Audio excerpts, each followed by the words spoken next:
شروع اللہ کا نام لے کر جو بڑا مہربان نہایت رحم والا ہے۔ نون، قلم کی اور جو کچھ لکھنے والے لکھتے ہیں اس کی قسم کہ اے پیغمبر صلی اللہ علیہ وآلہ وسلم، تم اپنے پروردگار کے فضل سے دیوانے نہیں ہو، اور بے شک تمہارے لیے بے انتہا اجر ہے، اور یقیناً تم اخلاق کے اعلی مرتبے پر ہو۔ سو ان قریب تم بھی دیکھ لو گے اور یہ کافر بھی دیکھ لیں گے کہ تم میں سے کون دیوانہ ہے۔ تحقیق تمہارا پروردگار اس کو بھی خوب جانتا ہے جو اس کے رستے سے بھٹک گیا، اور ان کو بھی خوب جانتا ہے جو سیدھے رستے پر چل رہے ہیں۔ تو تم جھٹلانے والوں کا کہا نہ ماننا۔ یہ لوگ چاہتے ہیں کہ تم نرمی اختیار کرو تو یہ بھی نرم ہو جائیں، اور کسی ایسے شخص کے کہے میں نہ آ جانا جو بہت قسمیں کھانے والا ہے، ذلیل ہے، شرارت سے اشارے کرنے والا، لگائی بجھائی کرنے والا، مال دینے میں بڑا بخیل، حد سے بڑھا ہوا بدکار، سخت خو اور اس کے علاوہ بدذات ہے۔ اس سبب سے کہ مال اور بیٹے رکھتا ہے، جب اس کو ہماری آیتیں پڑھ کر سنائی جاتی ہیں تو کہتا ہے کہ یہ اگلے لوگوں کے افسانے ہیں، ہم ان قریب اس کی اونچی ناک پر داغ لگائیں گے۔ ہم نے ان لوگوں کی اسی طرح آزمائش کی ہے جس طرح باغ والوں کی آزمائش کی تھی، جب انہوں نے قسمیں کھا کھا کر کہا کہ صبح ہوتے ہوتے ہم اس کا میوہ توڑ لیں گے، اور انشاءاللہ نہ کہا۔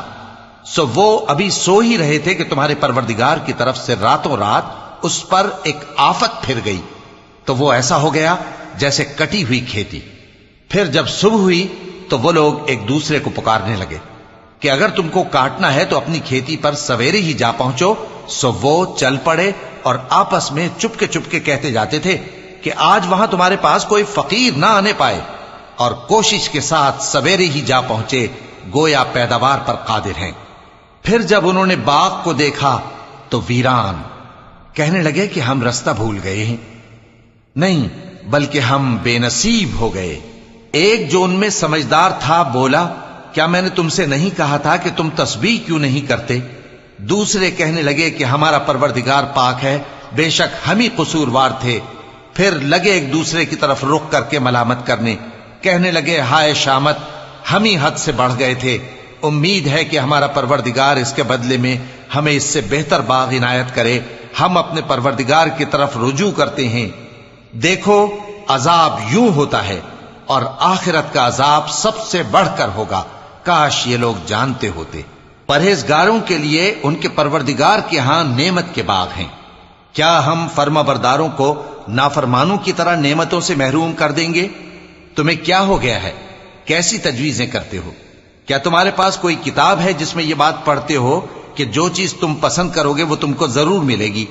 یا تم نے ہم سے قسمیں لے رکھی ہیں جو قیامت کے دن تک چلی جائیں گی کہ جو کچھ تم طے کر لو گے وہ تمہارا ہوگا؟ ان سے پوچھو کہ ان میں سے کون اس کا ذمہ لیتا ہے؟ کیا اس قول میں ان کے کچھ شریک ہیں؟ اگر یہ سچے ہیں تو اپنے شریکوں کو لے آئیں۔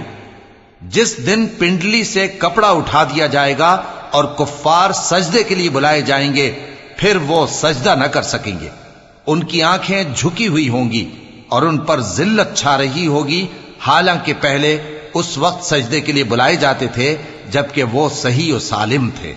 سو مجھ کو اس کلام کے جھٹلانے والوں سے سمجھ لینے دو، ہم ان کو آہستہ آہستہ ایسے طریق سے پکڑیں گے کہ ان کو خبر بھی نہ ہوگی، اور میں ان کو مہلت دیے جاتا ہوں، میرا داؤں بڑا مضبوط ہے۔ اے نبی، کیا تم ان سے کچھ معاوضہ مانگتے ہو کہ ان پر تاوان کا بوجھ پڑ رہا ہے، یا ان کے پاس غیب کی خبر ہے کہ اسے لکھتے جاتے ہیں؟ سو اپنے پروردگار کے فیصلے کا انتظار کیے رہو، اور مچھلی کا لقمہ ہونے والے یونس کی طرح نہ ہونا کہ انہوں نے اپنے رب کو پکارا جبکہ وہ دل ہی دل میں گھٹ رہے تھے۔ اگر ان کے پروردگار کی مہربانی ان کو نہ سنبھال لیتی تو وہ چٹیل میدان میں ڈال دیے جاتے مذموم حالت میں۔ پھر ان کے پروردگار نے ان کو برگزیدہ کر کے نیکوکاروں میں شامل کر لیا۔ اور کافر جب یہ نصیحت کی کتاب سنتے ہیں تو یوں لگتے ہیں کہ تم کو اپنی نگاہوں سے پھسلا دیں گے، اور کہتے ہیں کہ یہ تو دیوانہ ہے۔ اور لوگوں، یہ قرآن تمام جہانوں کے لیے نصیحت ہے۔